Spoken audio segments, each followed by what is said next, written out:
behind me. His name is Ferret. There we go. Tyler, you started us off. So as you guys heard, the cat behind Tyler is named Ferret. Well, this is Hyperwave, and so that's kind of the perfect start. We have Thor eating a deer antler. I have run as fast as I could. Sorry, it's my fault that we're late. And it's raining heavily outside, but God forbid that we're late for you guys. You're the most important people in our lives, except for we have grandson, children on Tyler's side, my little baby. But we'll keep that aside. I'm also quite tired. Just going to put that out there. Okay, so I'm going to attempt to be intelligent for a second, which is probably not going to work out. So we're coming off the heels this one show right after Tone did an incredible and very lengthy TA this morning from Dublin. And we would have waited a little bit longer, but we also have a beautiful little grandson at play. So this is the perfect timing. But typically we do the short one first, and then you get the longer version with Tone. So with that said, I thought it would be kind of interesting and important for me to kind of outline the differences. And then Tyler, please tell me if I have this correct or not, of why you should always be watching both Tone and Tyler. And most of you guys are. And that's incredible. And that's also why you guys, and sorry, Thor's so loud. I will try to kick him out in a second, but rushing. And that's also why, yes, that you probably found us because of Tone's show. But Tyler and Tone see things completely differently, even though right now they have, and for the past 5-6 months, drawn the same conclusions. But you will learn different ways of looking at everything in the Bitcoin price action, you know, in the market from two different perspectives. And therefore, when you create your own systems, which you should be doing, you will have this well-rounded perspective. And, you know, again, just to recap, right, in Tones, you'll see the importance of three things, really. It's the shape of the candles, the technical formations, such as the triangles, again, sorry, and the specific sequential system that he uses. So Tone's decisions, for the most part, are based on, you know, again, 1, candles, 2, formations of those candles, 3, the timing and momentum of his specific TA system, which is absolutely brilliant. And Tyler and I have discussed at length just how he's taken, you know, all these greats, and the most recent great being Tom DeMark's system, and modifying it into just an incredibly brilliant system with high accuracy. And just, he's just an incredible practitioner. But as we all know, I'm more than a bit biased because I'm going on his show in about potentially 45 minutes. Okay, now the biggest difference with Tyler is we start with, and what we believe in also, is we start with the macro level, and that's the hyperwave. So number 1. Then we move to Consensio, which is the long-term moving average versus the short-term moving average. Then we start looking at the chart formations and the patterns to look at our projections. So with that said, I do believe, and my understanding is most of you guys are watching both Tone and Tyler, and you should. And it is the coolest thing that they've come to the same conclusions for the last 5 to 6 months. So again, they're coming at TA completely differently, yet they're driving the same conclusions. So there is so much knowledge, obviously, from in both of them, in their huge brains, but also that you guys are able to, I think, and me as well, have the lucky opportunity to understand these two perspectives and understand how, you know, crazy they're driving the same conclusions. So with that said, I'll stop speaking probably for the rest of the time, and also so you don't have to see this situation. And so Tyler, I maybe got that wrong, but please let us know what's going on with Bitcoin price action this morning. Great, thank you very much, Leah. No, you summed it up perfectly. And the thing that got us thinking about that was Tone went into a lot of detail again this morning about the order that he goes through mentally to draw a conclusion, starting with those candles and then moving on to the formation of the candles, and then finally taking a look at what it all means for the current price using the TD system. This is going to be very brief this morning, no more than 15 minutes. but we're going to be looking at it from our perspective and why we believe that the next move is going to take us down somewhere around the 5,000 level.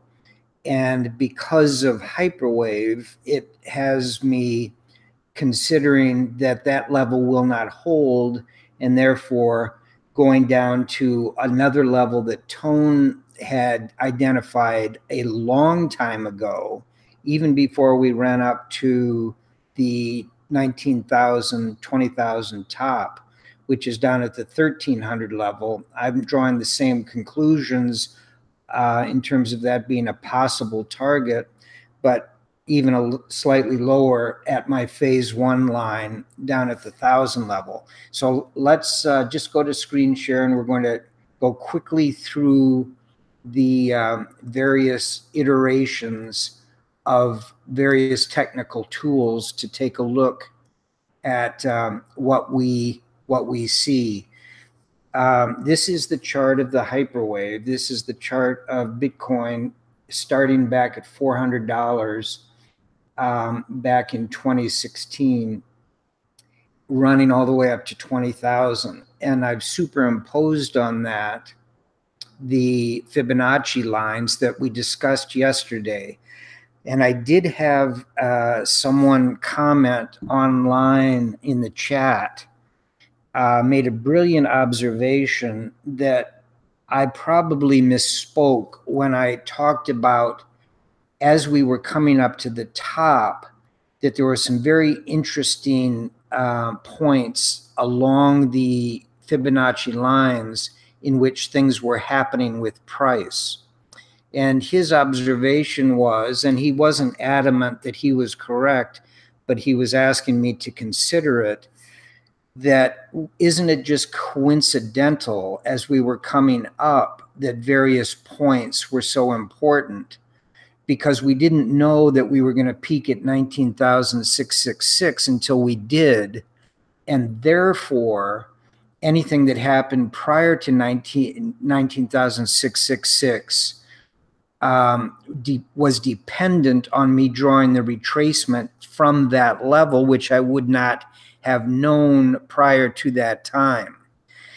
And I've been thinking a lot about that. I don't have a conclusion, but my sense is that that is incorrect, that actually the formation that Fibonacci gives you is complete even before it takes place. And I would just point very briefly to what happens in nature with nautilus shells or with various kind of flowers, such as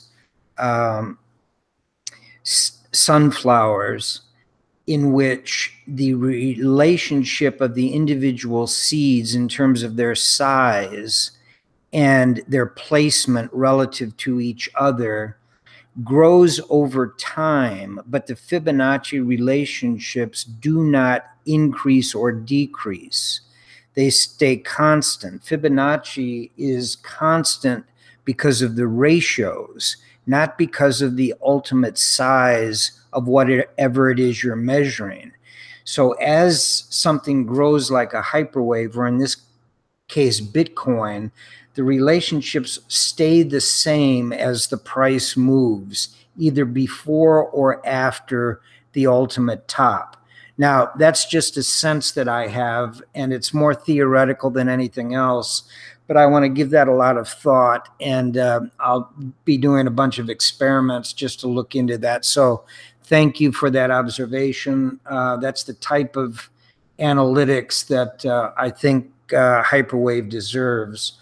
Now what I'm going to do is just move to our chart of this weekly Hyperwave and Bitcoin, with the peak somewhere around the middle of my chart, and quickly go through my thinking.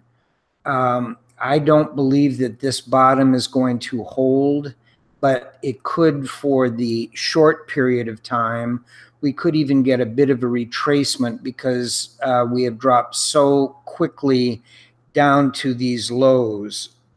So let's take a look at what the various technicals are saying, starting with the weekly stop and reverse points that I keep pointing out have been negative for months now on the weekly, and we are coming in right around the 9,000 level to reverse that. We would have to run up this week to over 9,000 to stop this tremendous drop, which is now accelerating fairly quickly. The previous week we were at 9,200 and we're now at 9,000. So we're dropping at about $200 per week.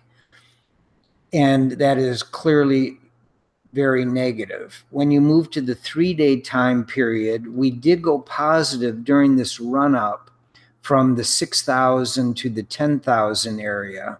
And the stop and reverse point picked that up nicely until we began coming back down the other side. We've been negative ever since. And that particular point is coming in at 8,600 right now. We need to get up to 8,600 to reverse the 3-day stop and reverse point. On the daily, you will notice that we've only got 2 days now in which I've been in a negative market. That's because this small run up from a low of 7,000 to a high of almost 7,800 was enough to turn this stop and reverse positive, which it clearly did on this time frame. Even that has been violated with the last 2 days action. And at the 12-hour, we've got 4 12-hour periods that are negative now. The 6-hour, we've got about 8, 9, 1, 2, 3, 4, 5, 6, 7, 8 that have been negative. And we need to get all the way up to about 7,300, even on the 6-hour, to reverse that. Notice that when you go sideways, which we've done on the 6-hour chart now for 5 periods, this still keeps coming down in an accelerated fashion, which is good because the longer you can go sideways, the more probable you're going to be able to turn around this shorter term indicator. And that will show up as you get down lower and lower, the 4-hour and the 2-hour. The 2-hour is almost taking out the stop and reverse already, which comes in right around 6,800. If we can get back to 6,800, the short term will turn positive. Now, you probably heard Tone say this morning that because we dropped so sharply here, that you should expect some kind of a bounce or a retracement. So far, we haven't seen that. On this 2-hour time frame, you see we're just basically going flat. But one signal will be if we can take these stop and reverse points out on the short-term time frames, we could get a bounce, and then that will all be dependent on overhead resistance. I doubt very much if we can get much above 7,000 looking at the various time periods. Okay. So I'm going back to the weekly. I'm going to take the stop and reverse off, and I'm going to move to the Bollinger Bands. Now, this is the most important point I want to make today.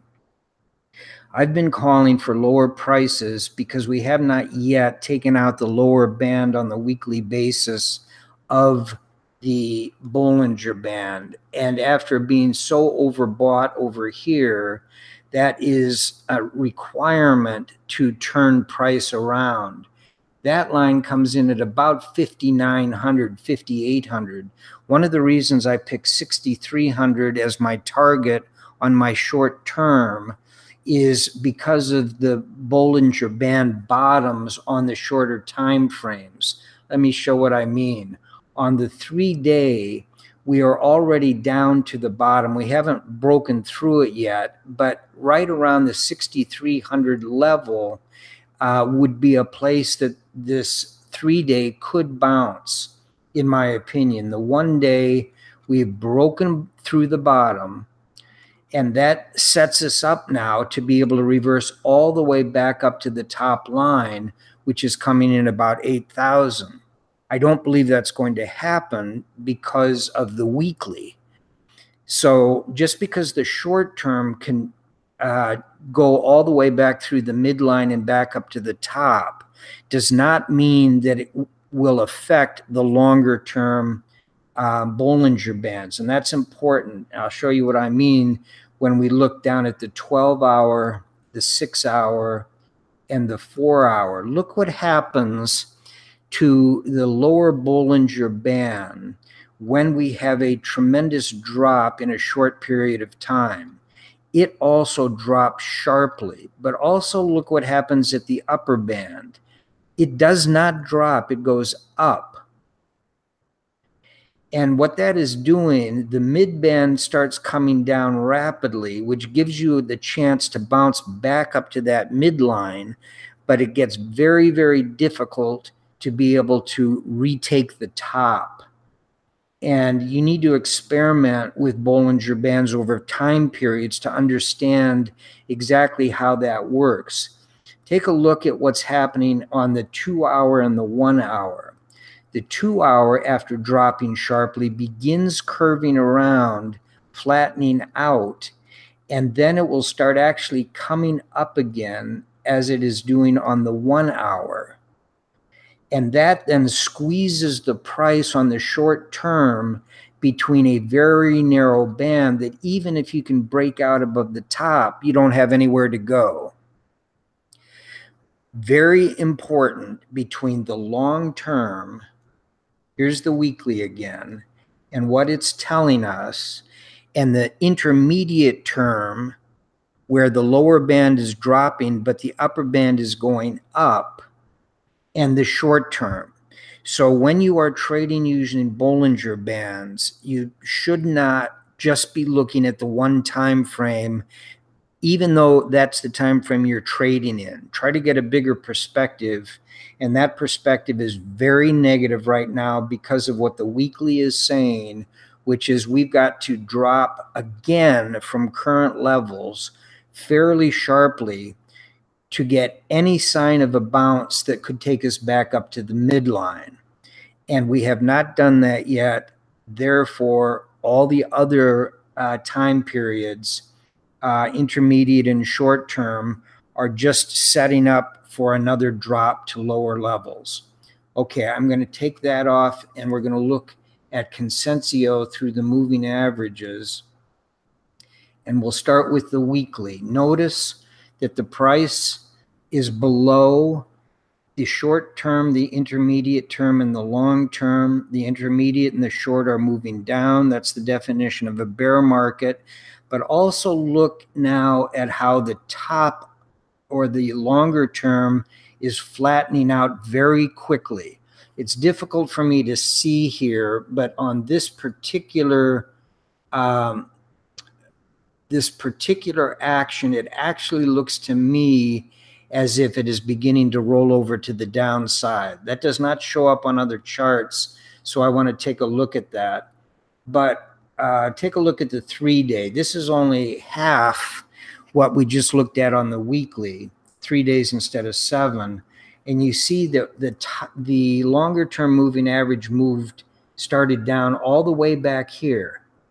Then it flattened out as we ran back up over it, and now it's moving back down again. That leads me to believe that this weekly is ready to turn over very quickly as we throw out the prices back in December. In any case, these are all very negative, and even down at the lower time frames, you'll see how extreme this drop was, and now how difficult it's going to be to reverse this Consensio bear market signal, where even recently all of the lines were together, including the price, which is what I meant by a neutral no trade zone up here on the shorter time periods. But you can see when you get the kind of drop that we just had, how quickly these spread out, and how difficult it's going to be to reverse, even on a short time period, these longer and intermediate term drops. So that is looking very negative to me. I'm going to take those off, and I'm going to move quickly down to the RSI on a weekly basis. I have been saying all the way since back here in February that the drop that we have seen in price cannot be over, in my opinion, until we see this RSI go oversold below 30. And Tone and I had a very interesting discussion, to me, about the relationship between this RSI today and back in 2014, where it did finally get down into oversold territory, but not after bouncing off a couple of times. And the question is all we need to look for a bottom with this formation to get below 30? We're sitting at about 42 right now. So we've got a ways to go. And my answer to Tone was that I'm not convinced of that. I think because of the speed with which this is going down and the length of time we were overbought over here, that we could well spend some time below the 30 level. And to illustrate that, let me just look at some shorter time periods, and I'll show you what happens. This is the 30 level. And look how far we dropped below it on a 6-hour chart. That's 14. We dropped right through 30 down to 14 because of the power of this leg down. Now, the other thing that you need to know about RSI is how quickly it responds in the other direction. Here on the 30-minute chart, we dropped down to 11 on the RSI. But just going flat with price, we've gone from 11 all the way up to 36 before now it's beginning to come back down again. If we break out of this sideways formation, we're going to go all the way back down to 10, 11, 12, 13 on the RSI. But my point is that even after going deeply oversold, all it takes is sideways action to bring the RSI up. And that is also true on the tops, that when you run up as high and as fast as we did, you get oversold very, very quick, overbought very, very quickly. But simply going sideways brings the RSI back down. So you need to understand that when you're either overbought or oversold on the RSI, for it to stay in that region means continuous buying pressure on the upside or selling pressure on the downside to keep it oversold. So the fact that we were able to stay for weeks or months above overbought gives me an inclination that we might see a long period of time beneath the 30 oversold line, which we have not yet hit. Okay, and just very quickly on the MACD, this is a very negative picture to me from the perspective that we tried during this run-up from 6,000 to 10,000 to turn the MACD positive.